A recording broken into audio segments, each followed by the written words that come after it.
This is Pete's Guide. Have you ever been accused of being the absent-minded professor? Recently, I found a new use for 5-minute epoxy. You see, I was trying to change the water filter on my refrigerator, and I bought a new replacement and took the old one out, tried to put the new one in, couldn't succeed, set it aside.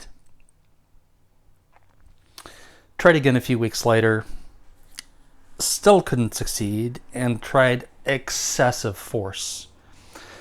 When I finally pulled it out and realized it wasn't going to fit in, and I probably had the wrong water filter for this fridge, I took my flashlight and shined it into the socket at the bottom of the fridge next to the floor, and discovered I had forgotten to take the cap off. So the cap that protected the water filter from contamination was now wedged firmly into the water filter socket because I had used excessive force. So how did 5-minute epoxy help? I used a long stick and put a dab of epoxy on the end of the stick, made sure I caught all the drips, shoved it in,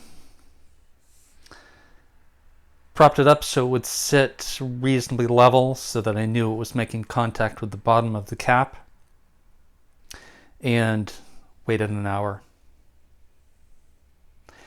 And then gradually, gently, and then firmly yanked it out, and it came out with this.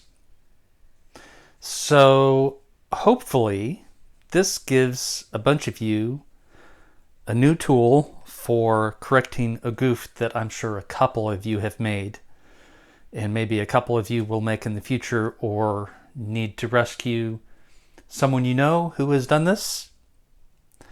This is Pete's Guide, closing down.